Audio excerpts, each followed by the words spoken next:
Read aloud today, we are going to be wrapping up our work with the giant squid. On Tuesday, we started reading this book, and as you are reading, and you're going to do the same work today, you are looking for information that the author is giving us. And as you are writing down that information, I want you to constantly be thinking about what we talked about. Do you think that this text is a fishtail, meaning that it's fictional, or do you think that this text is true? So it's really a giant squid is a real thing. So I'm going to switch over so that you can see the book as I'm reading. In your notes, write down things that you're hearing from the author and be thinking about your ideas. Is this a fishtail or not? We will be sharing our ideas after this video, and we'll also be sharing them at the end of the day meeting today. Ocean detective on the case. There are more than 500 species of squid, a number that keeps growing as new species are found each year. Scientists have named the giant squid Architeuthis, which means the chief squid. Clyde Roper decided to dedicate himself to studying this secretive squid that scientists knew so little about. But how would he study a creature that was so difficult to find? The dilemma made it intriguing to Clyde. He felt like a detective, looking for a suspect that had escaped capture for centuries. How scientists solve mysteries. Scientists make observations that lead to an idea they want to test, a hypothesis. To test the idea, they collect information or gather clues, data, by observing nature or by designing an experiment. Then, like detectives, they try to figure out what all the clues mean. Often, more answers lead to more questions. Scientists don't give up if the answer is difficult to find. Unlike TV, detectives who can solve a case in an hour, it sometimes takes a lifetime or longer to solve a scientific mystery.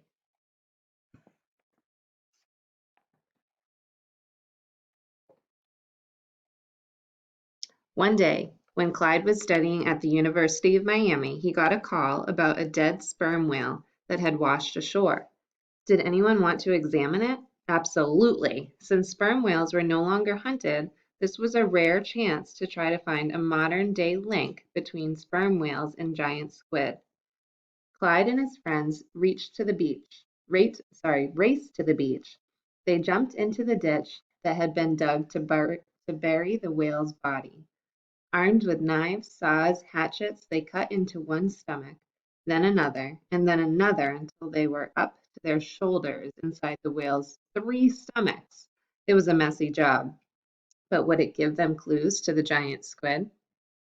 And here, caption to the photo, a beached sperm whale gives Clyde Roper a chance to look for giant squid.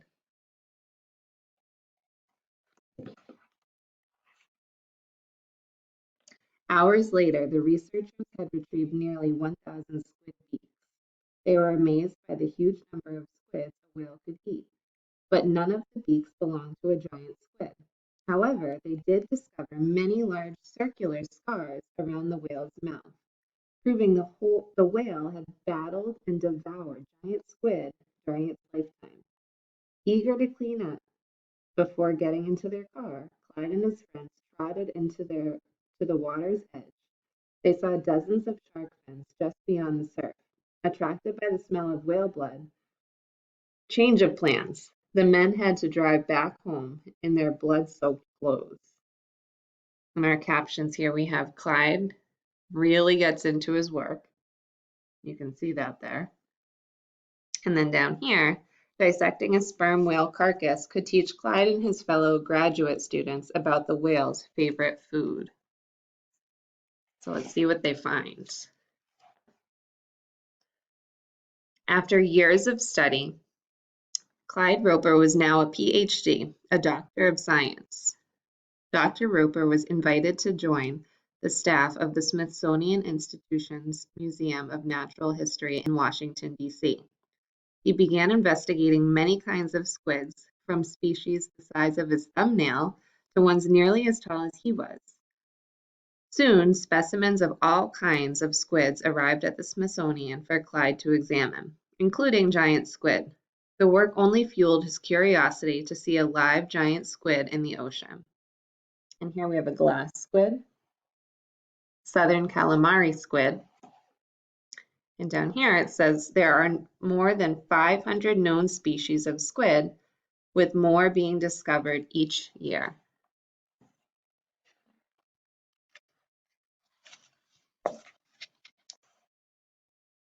How many giant squid are there and how do we know? Researchers have estimated the population of giant squid by counting the number of giant squid beaks found inside sperm whale stomachs. The whales can't digest hard objects, so the beaks are usually passed out of the whales in about a week, encased in ambergris. One sperm whale may eat as many as 20,000 squids a week. Of those, perhaps only 3 are giants. So one sperm whale may devour about 150 giant squids a year. It's estimated that there are at least 400,000 sperm whales living in all the world's oceans. Some whale biologists think there may be more than 1 million.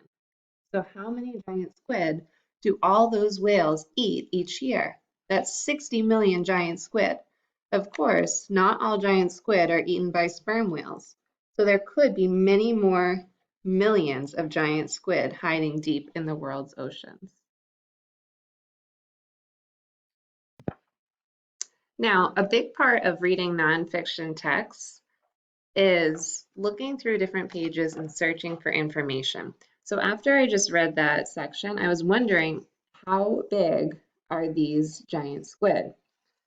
So I flipped to this page right here, and I immediately saw a picture that caught my eye that really showed a really wild image of a giant squid.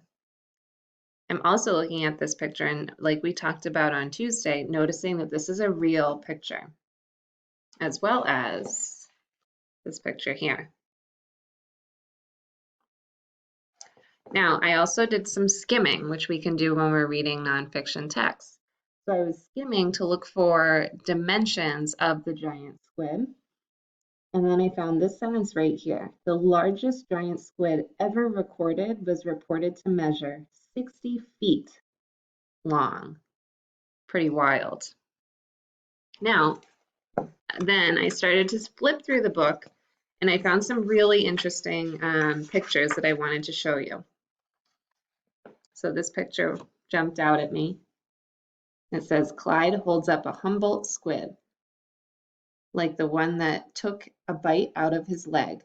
This wound can be seen on his thigh. So you see the giant squid and then the bite that he got on his thigh. I was also wondering as I was reading where these squids can be found. So I flipped through to see if I could find that information. And sure enough, I saw a map. So I was curious if this was going to tell me about where the squids were. So I'm going to read this section here, and we'll see if we can find that out, where these squids are in the world. Taking the bait. A Japanese doctor of zoology, Tsunemi Kubodera, continued the search using Clyde's documented evidence that sperm whales led to giant squid. Dr. Kubodera chose to study an area off the Japanese coast where sperm whales come to feed each year from September to December. He programmed a camera to take a flash picture every 30 seconds and attached it to a long fishing line. Hooks on the line were baited with chopped shrimps and squids in the hope of luring a giant squid into the camera range. They lowered the fishing line into the deep and waited and waited. And here we have a diagram of the lowering of the bait in that camera. Now, on the next page shows some of the footage that they got. I think you're really going to be interested in what we see.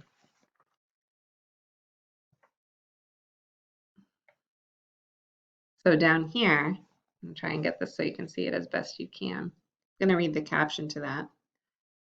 Two of the hundreds of underwater photos Kubodera took as the giant squid struggled to free itself from the hook The images, though fuzzy because